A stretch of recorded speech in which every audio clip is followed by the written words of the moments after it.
For this example, I'm going to go through how to solve a projectile problem. More specifically, we're going to do a bomber problem. A bomber problem is a problem where the projectile leaves and has only a horizontal velocity as its initial velocity. So let's take a look at the bomber problem that we worked out in class. So you have this in your class notes, page 5. If you followed along, it should be filled out. If not, you can follow along with what we're doing now.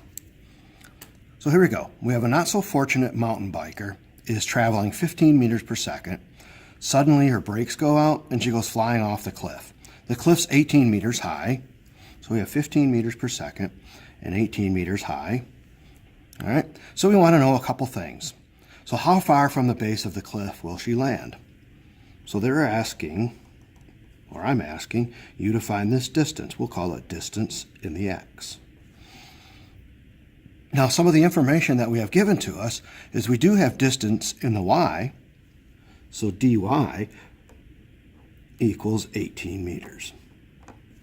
And we also have the initial velocity in the x, vx equals 15 meters per second.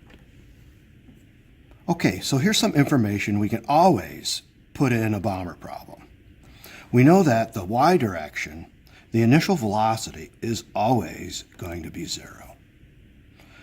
We know that the acceleration is always going to be negative 9.8 because it's in free fall. We know that these two velocities are going to be the same, which means our acceleration is always going to be 0. Right? So before you even start, you can fill out these three parts of the chart. Now you'll notice this is just a VIF-DAT equation in the x direction and a VIF-DAT problem in the y direction. So I have two VIF-DAT problems that I'm solving.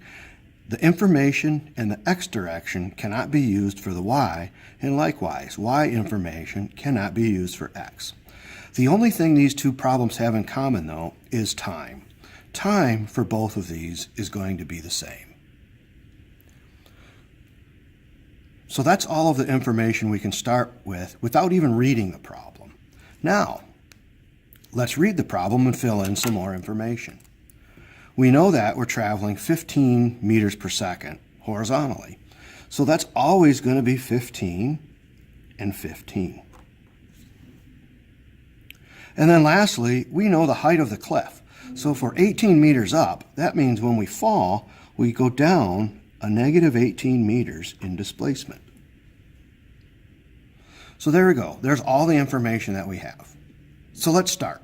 The first thing we always want to do in any bomber problem or any projectile problem is see if we can use any of these columns to find the time. In this case, we can. If we use the y direction, we can easily find time.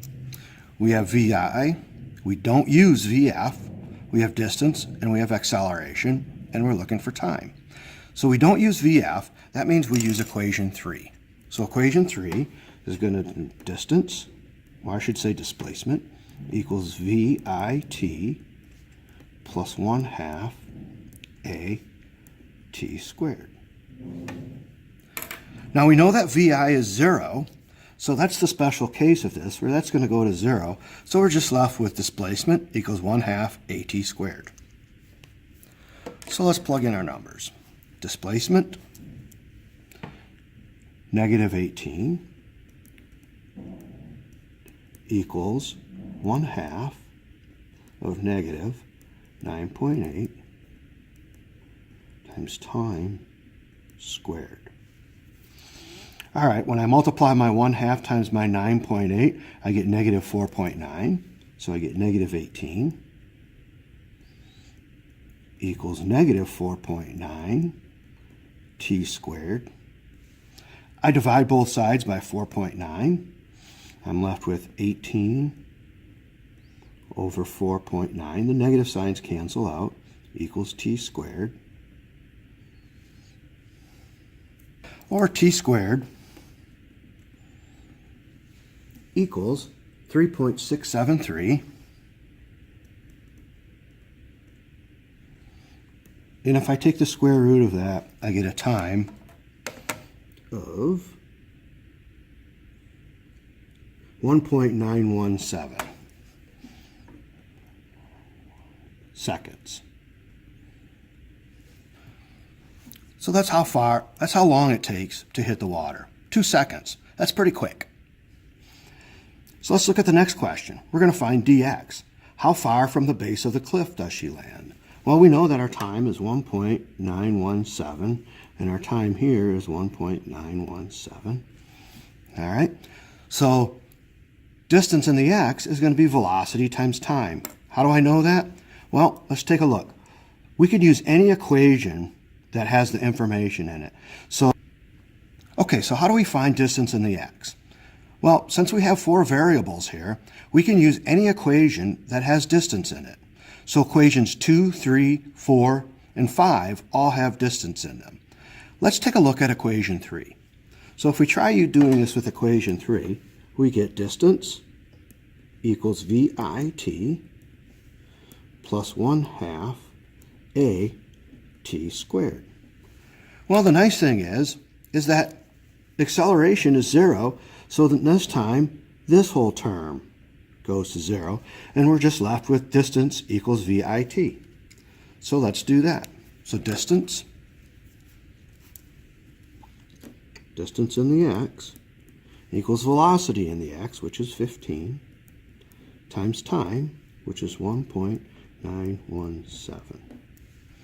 So if I multiply my 1.917 by 15,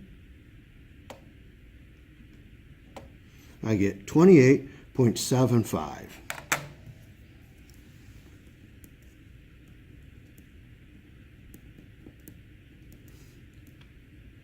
So 28.75 meters. There we go. How fast is she moving horizontally when she hits the water? Well, we know that our horizontal velocity never changes. All right. So if she's going 15 there, she's going 15 there, there, and there. So it's 15 meters per second. We actually already figured that out because we put it right there in the initial setup of the problem. Now, how fast is she moving vertically when she hits the water? Well, we have to use the y direction and do another VFDAT problem. All right. So this time we're looking for VF. And again, we can use any equation that has VF in it. The easiest one is going to be equation number 1, which is VF equals VI plus AT. Well, in the y direction, VI is 0, so we're just left with AT. So VF equals negative 9.8 times 1.917, which gives me 18.79, negative 18.79 meters per second. Now, she isn't traveling just 18, and she isn't traveling just 15. It's a combination of the both. So in this situation, we have to add these two vectors to find the actual speed.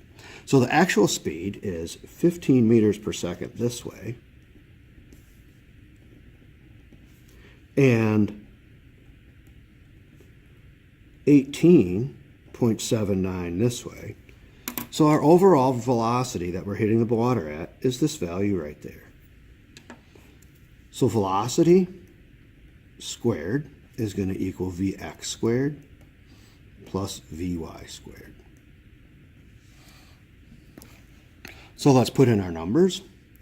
Velocity squared equals 15 squared plus 18.79 squared. That's equal to 577.9. All right, so if I take the square root of that,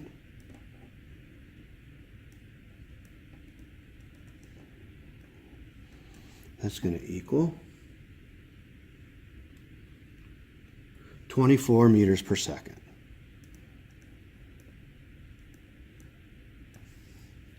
There we go. That's the velocity that we hit the water.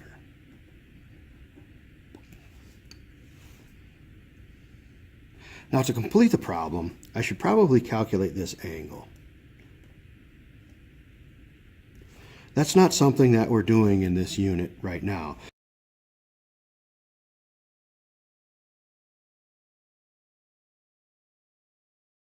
If I were to ask you to calculate the angle, we would use inverse tangent. So to set that up, we have theta equals inverse tangent of the opposite over adjacent, 18.79 over 15. And we calculate that out, we get an angle of 51 degrees.